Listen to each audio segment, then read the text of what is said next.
अगर कोई वास्तु दोष है, कोई नजर दोष है, कोई नेगेटिव एनर्जी है, वो भी दूर होगी और पित्त आपके हमेशा आपसे प्रसन्न रहेंगे। इसी के साथ कपूर का यह उपाय करने से, कपूर अपने घर में इस समय जलाने से आपके घर में स्थिर लक्ष्मी का वास होता है। धन की देवी माता लक्ष्मी कभी घर को छोड़कर नहीं जाती है। जिस घर में कपूर का उपाय किया जाता है, तो बात कर लेते हैं कि पितृदोष अगर जीवन में है तो कैसे आप इसका पता करेंगे। तो देखिए, घर में अगर लड़ाई झगड़ा बहुत हो रहा है, घर में आपके पैसा आसानी से आता नहीं है, काम बेकार हो रहा है, या फिर दुर्घटनाएं अचानक से आपके घर में हो जाती है, अचानक से किसी के चोट लगना, किसी की तबीयत खराब होना, ऐसी दुर्घटनाएं अगर घर में है, या कोई बच्चा ऐसा है, आपके घर में कोई सदस्य जिसे रात के समय में अचानक से भूख लगती है, तो पितृ आपके तृप्त नहीं है और कहीं ना कहीं पितृदोष आपके घर में है। अब पितरों को प्रसन्न जो व्यक्ति कर लेता है, वह अपने जीवन में हर सुख को बहुत आसानी से हासिल भी कर लेता है। देखिए, पितृ ही अगर नाराज रहेंगे तो घर में सुख समृद्धि कैसे आएगी। क्योंकि जो पितृ होते हैं हमारे, जब तक ये प्रसन्न नहीं होते हैं तब तक हमारे जीवन के दुख दूर नहीं होते हैं। बहुत सारे लोग हैं जो बहुत कुछ करते हैं, बहुत से उपाय करते हैं, पूजा पाठ भी करते हैं, सब कुछ करते हैं, परंतु अपने पितृ सन करने के लिए कुछ नहीं करते। और आपको बता दें कि कपूर का उपाय अपने घर पर करने मात्र से आप अपने पितरों को प्रसन्न कर सकते हैं। इसमें ज्यादा कुछ आपके पैसे भी नहीं लगेंगे और आपको कहीं जाने की जरूरत भी नहीं है। ज्यादा समय आपको इसमें नहीं देना है। तो चलिए बात कर लेते हैं कि पितृदोष को कैसे आपको अपने जीवन से दूर करना है। और अगर पितृदोष नहीं भी है तो कैसे आपको कपूर का उपाय करना है कि पितृ कभी आपके आप से ही ना रहे और हमेशा आपको आशीर्वाद देकर ही जाए। तो देखिए, पितृपक्ष के दौरान जो हमारे पितृ होते हैं, ये धरती पर आते हैं और आशीर्वाद देकर जाते हैं। और जिन लोगों के पितृ नाराज होते हैं, उनके जीवन के दुख कभी दूर नहीं होते। तो हमेशा अपने पितरों को प्रसन्न रखे और कपूर का यह उपाय जरूर करे। तो देखिए, आपको अपने घर में किस समय कपूर जलाना है जिससे कि पितृ कभी नाराज ही नहीं रहेंगे। अब देखिए, सुबह समय में जब आप पूजा करते हैं, पूजा करने के बाद आपको थोड़ा सा कपूर किसी बर्तन में लेना है। चाहे तो पीतल का बर्तन ले लें, पीतल का बर्तन ना हो तो मिट्टी का दीपक ले लें, उसमें थोड़ा सा कपूर रखें, 2 से 3 टुकड़े रख लें, 3 टिकिया या 4 टिकिया कपूर की छोटी छोटी, और इसे जलाकर इसका जो धुआं है ये पूरे घर में आपको दिखाना है। घर के मुख्य द्वार पर भी दिखाना है, जितने कमरे हैं सभी जगह पर आपको कपूर का धुआं जो है ये देनी है। और फिर आप अपने घर में देखेंगे कि पितृ जो है ये प्रसन्न हो जाएंगे और कभी भी पितृदोष आपके घर में नहीं रहेगा। इसी के साथ आपको शाम के समय में भी अपने घर में कपूर जलाना है और इसका पूरे घर में दिखाना है। कपूर जो जलता हुआ होगा उसे आपको बड़े से दीपक में जलाना है, जिससे कि पूरे घर में आप आराम से घूम बड़े से दीपक में कपूर रखेंगे। फिर बड़ी सी थाली या कोई बर्तन, एक सलियाटी, जिसके अंदर आप उसे दीपक को रख सके, क्योंकि कपूर जब आप तो वह दीपक बहुत गर्म हो जाएगा। इसीलिए आपको पूरी सावधानी के साथ इस कपूर को जलाना है और पूरे घर में दिखाना है, मुख्य द्वार पर भी दिखाएंगे। बिल्कुल इस चीज का ध्यान रखें, क्योंकि मुख्य द्वार जो है ये आपके जीवन में बहुत तेजी से धन को बढ़ाने का काम करता है। मां लक्ष्मी मुख्य द्वार से ही आती है, तो यहां पर कपूर जरूर दिखाएं। और यह उपाय आप द्वादशी में जितने ज्यादा दिन कर सकते हैं उतने दिन इस उपाय को करें। कभी पितृदोष आपको नहीं लगेगा, पितृ कभी नाराज नहीं रहेंगे और हमेशा आपको आशीर्वाद देकर जाएंगे। आप देखेंगे कि जीवन के जो दुख कम नहीं हो रहे थे, न अचानक से आपके जीवन से वो दुख बहुत तेजी के साथ दूर होने लगेंगे। मां लक्ष्मी की कृपा बरसने लगेगी और जीवन में जो भी कष्ट थे, दुख थे, वह कभी लौट कर नहीं आएंगे। धन को लेकर जो आप परेशान हैं, धन से जुड़ी समस्याएं भी बहुत तेजी के साथ आपके जीवन से दूर होने लगेंगी। तो कपूर का उपाय आपके घर में सकारात्मक ऊर्जा को भी बढ़ाता है, आपके पितरों को भी प्रसन्न करता है। साथ ही साथ कपूर जब आप घर में जलाते हैं तो स्थिर लक्ष्मी का आपके घर में वास होता है। ऐसे घर को छोड़कर मां लक्ष्मी कभी नहीं जाती है। कपूर जब आप अपने घर में जलाते हैं, कोई नजर दोष घर को नहीं लगती, आपके पैसे को नहीं लगती। और ऐसा समय समझ लीजिए कि जब भी आप कपूर जलाएंगे, कोई भी नेगेटिव एनर्जी हो, पूरी शक्ति हो, आपके घर से तुरंत दूर होती है। तो ये हो गई बात। पितृदोष को कैसे दूर करना है, पितरों को कैसे प्रसन्न करना है, धन में कैसे वृद्धि करनी है। अब बात कर लेते हैं अपने दूसरे उपाय की। अच्छा, दूसरा उपाय जो अब आपको बताने जा रहे हैं, इस उपाय को अगर आप पितृपक्ष में करते हैं तो घर में आपके हमेशा सुख शांति बनी रहती है। घर में कभी भी लड़ाई झगड़ा क्लेश नहीं होता है।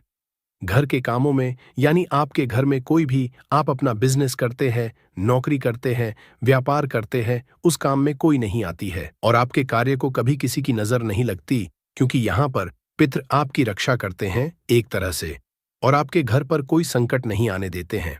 अब देखिए, आपके घर में जहां पीने का पानी रखा जाता है, यानी जहां पर आप अपने घर में पीने का पानी रखते हैं, ये जो स्थान होता है ये पितरों का स्थान होता है। अब आपको करना क्या है, इसी स्थान से जुड़ा हुआ उपाय करना है। आपको एक दीपक तैयार करना है। यहां पर आप तिल के तेल का दीपक भी ले सकते हैं। ये दीपक आपको अपने में जहां आप जल रखते हैं, पीने का पानी, उस स्थान पर शाम के समय में दीपक लगाना है। द्वादशी में जितने ज्यादा दिन यह उपाय आप कर लेंगे उतना उत्तम रहेगा। अच्छा, एक दो दिन अगर आप नहीं कर पा रहे हैं या कोई भी रीजन है, बहुत सारे लोग हैं जो कहते हैं कि हम नहीं कर पाएंगे, तब तो कोई बात नहीं है, जितने दिन आप करें उतने दिन कर लें। परंतु अगर आप प्रतिदिन कर सकते हैं तो प्रयास करें कि प्रतिदिन आप वहां पर दीपक जरूर लगाएं। पितृ हमेशा प्रसन्न रहते हैं, घर में सुख शांति बनी रहती है, घर में लड़ाई झगड़ा क्लेश नहीं होता है, आपके काम में, आपके व्यापार में कोई अड़चन नहीं आती है, कोई रुकावट नहीं आती है। तो हमेशा आप अपने घर में द्वादशी में इस जगह पर दीपक जरूर लगाएं।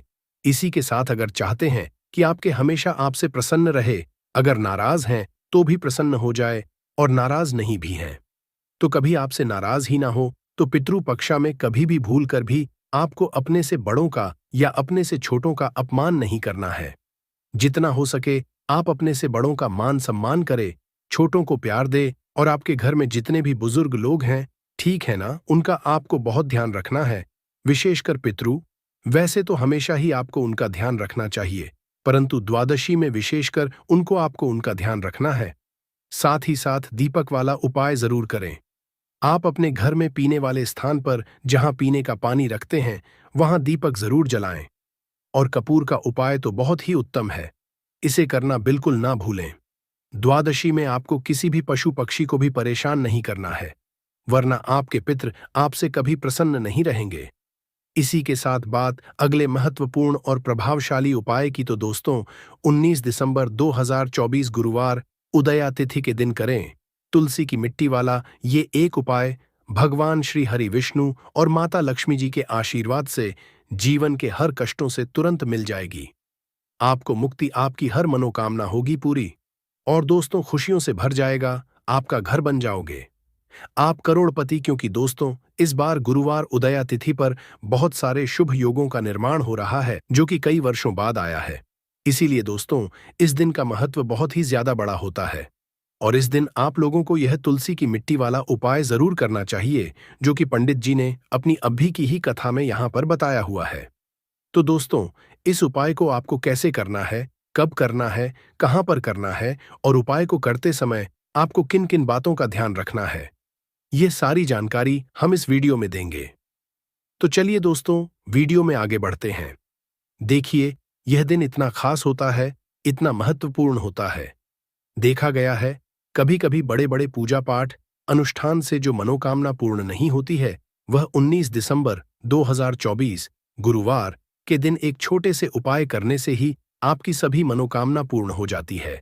और बहुत सारे लोगों ने इस उपाय को किया भी है और उनको इस उपाय को करने का फल भी जरूर मिला है। अगर आप लोग इस उपाय को 19 दिसंबर 2024 गुरुवार के दिन करना चाहते हैं, तो आप इस उपाय को पहले अच्छे से समझ लेना, सुन लेना, उसके बाद करना। आपको इस उपाय का फल जरूर मिलेगा और इस उपाय को करने से आपके घर में चाहे किसी भी तरह की दुख और समस्या क्यों ना चल रही हो, आपको उसका कारण भी नहीं पता है कि दोस्तों यह समस्या किस कारण से चल रही है, और घर की नेगेटिव एनर्जी दूर हो जाती है और हमारे मन को शांति मिलती है। संस्कृत में इसे कर्पूर, हिंदी में कपूर और अंग्रेजी में कैम्फोर कहते हैं।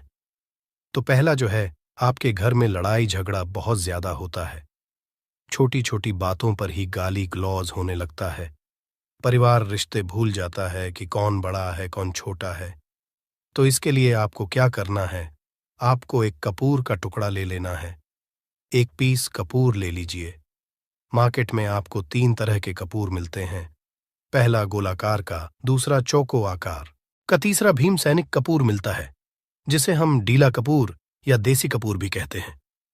तो आप कोई भी कपूर ले लीजिए, उसको 4 भाग में बांट दीजिए। एक कपूर के आपको 4 टुकड़े करने हैं। जरूरी नहीं कि आपका टुकड़ा बराबर बराबर भाग में टूटे, 19-20 भी हो तो कोई बात नहीं, 4 भाग में 4 भाग में होना चाहिए।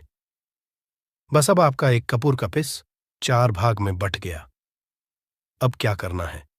जब भी आपके घर में लड़ाई झगड़ा हो, अगर आपके साथ होती है या आपके घर के किसी फैमिली मेंबर के साथ होती है, तो आपको क्या करना है? जिस भी घर में लड़ाई हो, जिस भी कमरे में लड़ाई हो, अक्सर या अगर हो हॉल में ही, तो उस 4 टुकड़ों को क्या करना है? जैसे समझिए कि आपके बेडरूम में लड़ाई हो रही है, तो आपको क्या करना? चारों टुकड़ों को लड़ाई हो रही है, हो जाने दीजिए, आप शांत रहिए। चाहे कोई भी पक्ष गलत हो या सही हो, आप शांत रहिए। आपको आगे आने वाले 2 स्टेप आपको आगे सोच के चलना है। जो आपको बोलने वाला है, बोल लेने दीजिए। गाली गलौज जरा दे दीजिए, आप शांत रहिए। बस 2 मिनट सह लीजिए, झगड़ा समाप्त हो गया। अब आप कपूर के टुकड़े करिए, चारों टुकड़ों को। जिस घर में लड़ाई हुई, उस घर के चारों कोनों में छोटे छोटे टुकड़े इतने छोटे छोटे हैं, आपको वो दिखेंगे, मतलब बहुत छोटे हो जाएंगे टुकड़े। आपके 4-4 में रख दीजिए। ठीक, तो आपने रख दिया इसको। अब आपको ये देखने में बिल्कुल ही बेकार सा लगेगा कि भाई ये कपूर का टुकड़ा 4 हमने कर दिए, ये हमारे घर के झगड़े कैसे रोक सकता है। पर कहते हैं ना कि देखन में बस एक कपूर के 4 टुकड़े कर देने से हमारे घर का कलह शांत हो सकता है, लड़ाई रुक सकती है। और ये एक बहुत ही असरदार उपाय है। ये उपाय बहुत ही तेजी से काम करता है। जब भी आपके घर पे लड़ाई झगड़ा होगा ना, तो आपको बस यही काम करना है। कुछ ही दिनों में आपके घर का माहौल बिल्कुल शांत हो जाएगा। घर के चारों कोनों का एक एक टुकड़ा रख देना है। जो भी आपके घर का गुस्सैल व्यक्ति होगा ना, वो जो आपके घर में झगड़ा करता होगा, आप देखेंगे 15 दिन के भीतर उसका जो दिमागी संतुलन है वो सही तरीके से हो जाता है और वह कभी भी झगड़ा नहीं करना चाहेगा। किसी भी परिवार के सदस्य से वो अगर झगड़ा करता होगा तो वह अब नहीं करेगा। हाँ, थोड़ा सा समय लगेगा उसे पूरी तरह बदलने में। तो आप इस उपाय को करके देखिए, आपके घर का माहौल शांत हो जाएगा। अब दूसरा जो उपाय है, आपका दुकान है, पर आपकी दुकान पर ग्राहक अब कम होते जा रहे हैं। आपके काम में तरक्की नहीं हो रही है, या आप नौकरी करते हैं, आपकी नौकरी में तरक्की नहीं हो रही है, या आपको नौकरी की खोज है। नौकरी चाहे प्राइवेट हो या सरकारी हो, नौकरी नौकरी होती है, उससे हमारे घर का खर्चा चलता है। काम धंधा हो या नौकरी हो, उसके लिए ये उपाय आपका बहुत काम करता है।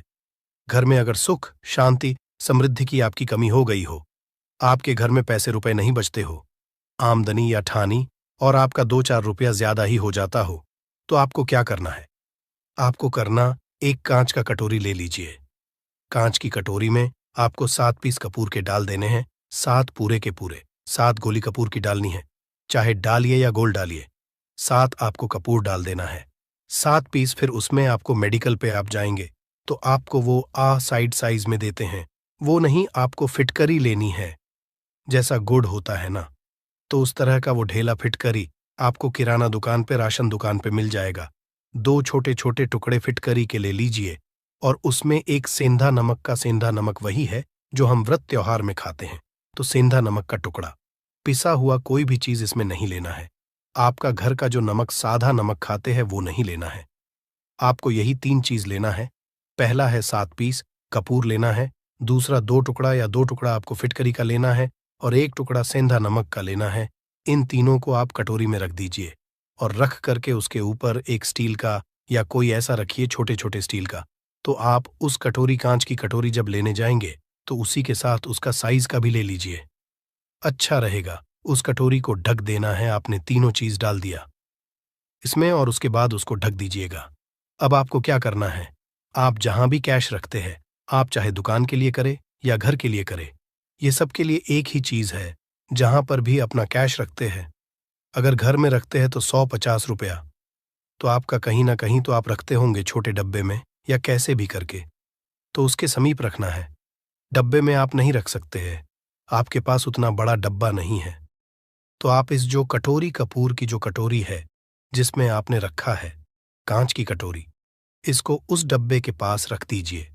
घर में उस कैश के डिब्बे के पास आपको इस कटोरी को रख देना है जिसमें आपने ये तीनों चीजें रखी हुई। उसके बाद आपको क्या करना है, अगर आप इसको दुकान के लिए यूज करना चाहते हैं, दुकान में आप अपनी तरक्की चाहते हैं, आपके धन का कैश फ्लो आपका बढ़ता रहे, दुकान में ग्राहक आते हैं, तो आपका जो गल्ला है जहां आपका कैश बॉक्स है, तो उसके बगल में कहीं अगर स्पेस है तो आप इसको वहां रख दीजिए। ढका हुआ है। अगर खुले में रखेंगे, अगर उसका नहीं लगाएंगे तो कपूर क्या होता है, वो बहुत जल्दी उड़ जाता है। खुले में रहा तो ऐसे में आपको किसी भी स्टील का, आप इसको चाहे तो आपका गल्ला बड़ा है, कैश बॉक्स बड़ा है, तो आप इसको कैश बॉक्स के अंदर भी रख सकते हैं। ये धन को खींचने का काम करता है, एक मैग्नेट है जो धन को अपने तरफ में खींचता है। अब इसे किस दिन करना है, आपको ये उपाय किसी भी शुक्ल पक्ष के शनिवार से प्रारंभ करना है। महीना चाहे कोई भी हो, सावन भादो जो भी हो, आपको किसी भी शनिवार को करना है, किसी भी महीने के शुक्ल पक्ष के शनिवार को करना है। उसके बाद आपका जो ये कटोरी है, जैसे दिन हो या एक महीना हो जाए जब आपका कपूर उड़ जाए, क्योंकि सेंधा नमक उड़ेगा नहीं और फिटकरी आपका उड़ेगा नहीं, कपूर ही एक उड़ने वाला पदार्थ है। तो जब कपूर उड़ जाए तब आपको क्या है, फिटकरी का टुकड़ा है, वो सेंधा नमक का जो टुकड़ा है वो इन दोनों को बहते हुए जल में डाल दीजिए और फिर से आप इस उपाय को शनिवार को चेंज कर दीजिए। मतलब अगर आपने देखा कि कपूरी या कटोरी का कपूर उड़ गया है तो आप शनिवार को ही, तब उसमें रिपीट जब करेंगे तो आपको शनिवार को ही करना है। पर उसमें शुक्ल पक्ष ये सब नहीं देखना है, क्योंकि आपने पहले शुक्ल पक्ष से इसको स्टार्ट कर दिया है। आप हर महीना हर शनिवार को आप इसको बदलते रह सकते हैं। आप देखिए, हफ्ते में बदल लें या फिर 15 दिन पे या फिर एक महीने पे आप इसको बदल सकते हैं। जो ढीला कपूर, ये ढीला फिटगिरी है और सेंधा नमक है, इन दोनों को बहते हुए जल में डाल दीजिए। अगर आपके आसपास, अगर फ्लैट में आप रहते हैं, शहरों में रहते हैं, तो बहते जल की सुविधा तो उपलब्ध नहीं होगी, तो आप इसे क्या कीजिए, आप बैल्कनी में कोई पेड़ पौधा होगा तो वहां पर, या फिर आप ऐसा कर सकते हैं, एक बर्तन में पानी ले लीजिए, उसमें इन दोनों को डाल दीजिए। अब ये 8-10 घंटे में पूरा, मतलब ये जो दोनों टुकड़े हैं वो गल जाएंगे उस पानी को। आप अपने बेसन में डाल करके बहावा दीजिए, खत्म हो गया। और फिर शनिवार को आप इन तीनों चीजों को डाल करके कटोरी में रिपीट कर लीजिए। आप विश्वास नहीं करेंगे, महीने में 4 या 5 शनिवार होते हैं ना, तो हर शनिवार को नहीं कर सकते हैं। कीजिए, जब कपूर उड़ जाए तभी कीजिए। ये उपाय आपके घर या दुकान में गजब की तेजी लाता है। आपका बिजनेस जहां पर भी है, जहां भी आपका गल्ला है, वहां पर आप इसे ढक कर रख दीजिए। आपका बिजनेस बहुत तेजी से चलता है। एक बार करके तो देखिए, आप खुद देखेंगे कि महीने भर के अंदर दुकान में इतनी तेजी आएगी, इससे इतने तेज ग्राहक आते हैं, आप देख के आश्चर्यचकित रह जाएंगे कि ये हो क्या रहा है। ठीक। अब तीसरा जो उपाय है वो है, आपको प्रतिदिन सुबह और शाम घर के मुख्य द्वार के चौखट के ठीक बाहर आपका जो रूम है, आप गांव में हैं, शहर में हैं, फ्लैट में, आपका एक मुख्य दरवाजा होता है, तो मुख्य दरवाजे के बाहर आपको इस उपाय को करना है। करना क्या है, आपको सुबह और शाम दोनों समय आपको कपूर की एक एक टिकियां जलानी है। मतलब सुबह में 1 पीस कपूर जला दीजिए और शाम को 1 कपूर जला दीजिए। सुबह में सूर्योदय के समय अगर आप इस उपाय को 8 बजे 9 बजे सुबह में करते हैं तो ये कोई फायदा नहीं करेगा। सूर्योदय मतलब कि जब सूर्य भगवान की लालिमा रहती है, सूर्य भगवान पूरे ना होंगे, तब जब सूर्य भगवान लालिमा रहती है, मैक्सिमम 6 साढ़े 6 बजे के टाइम के आसपास आपको इसको करना है। नहा धो लीजिए, फ्रेश हो जाइए और उसके बाद घर में आपने धूप बत्ती दिखा ली और घर के चौखट के बाहर अपने, मतलब तुरंत बाहर नीचे कपूर एक रख दीजिए और उसको जला दीजिए। बस ही करना है। और शाम को गोधूली बेला, जब ना तो दिन रहे ना रात रहे, उस समय पर घर में, पूरे घर में कपूर का दिया दिखाएगा, कपूर या घी का दिया दिखाएगा। एक चीज की आपको सावधानी बता देता हूं, आप अपने पूजा में कभी भी अगरबत्ती का उपाय मत करिएगा, लोहबान का उपाय मत करिएगा, क्योंकि इससे हमारे धर्म के हिंदू देवी देवता जो है वो रुष्ट हो जाते हैं, हमारा घर छोड़ देते हैं। लोबान का उपाय भूत प्रेतों को जगाने के लिए किया जाता है। तो याद रखिए, आपको घर में लोबान और अगरबत्ती